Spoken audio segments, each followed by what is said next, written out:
Why I call myself a Nepo baby. Let's get into it. My dad is Terry Crews. He's an actor and a host. My dad started getting really well known when I was in my teens. So I have a lot of memories that are pre-Hollywood as well, but I have been very privileged. I've gotten to go to some really star-studded events. I've spent my life on film and TV sets, and it is a massive privilege that I do not take lightly. And I have to say, the Hollywood parties never get old. But I do want to demystify some things that people might think they know. I actually wanted to be an actor before my dad did. That's just facts. I mean, my dad didn't even plan to be an actor.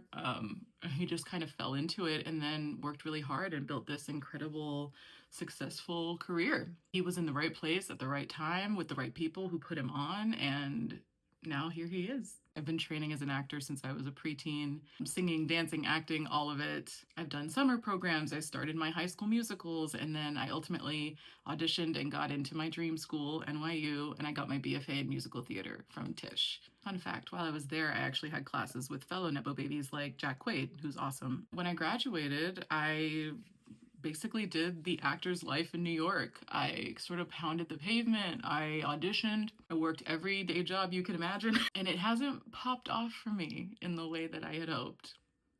It's kind of embarrassing to admit. In fact, doing this video is incredibly vulnerable because when your dad is famous and you're following in his footsteps and everyone's saying that nepotism gets you everything, it just makes you go, why the fuck isn't it working out for me? Especially because I know I'm talented. Like, I think that's always the thing that gets called into question, is whether the person has talent. I know I'm talented because I've made it into rooms without my father. I was on a TV show that got canceled because of COVID.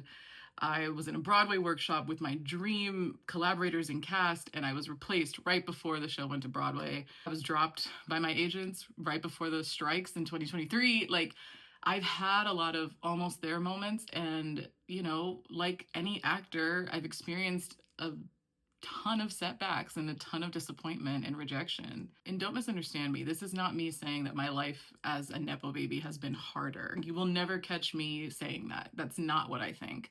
I guess what I'm trying to point out is that this industry is so unpredictable for anyone. People like Viola Davis spent decades in this industry playing side parts and other parts until someone decided to give her a role that was worthy of her talent.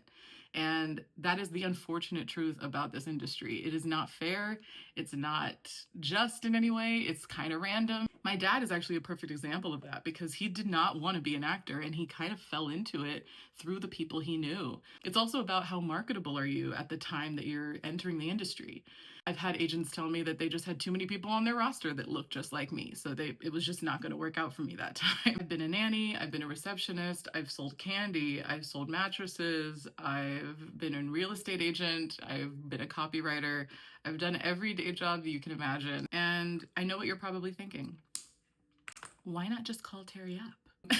The answer to that is pretty complicated. And to be honest, it's part of the reason I wrote my own work, is because I would like to share my story in my own words and in my own way, and that is through my art. But what I will say, one of the biggest misconceptions about Nepo babies is that your parent is automatically willing to put you on. But not every parent is like that. Some relationships with parents are complicated.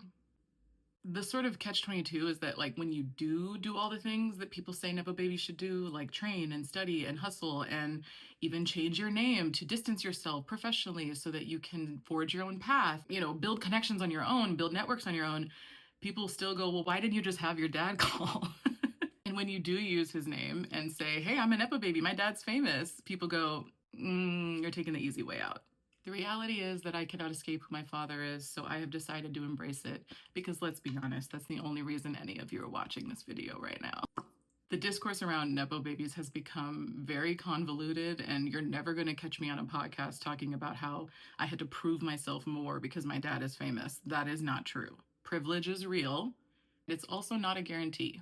So yeah, maybe it's corny to call myself a Nepo baby, but I am also a Black queer woman in entertainment, and I'm gonna use every fucking privilege that I have. I think my experience growing up in this industry and seeing that connections and networking is so much of what it's about. My dream is a world where nepotism as it exists today is a thing of the past, and we're all just helping each other put each other on. That's it.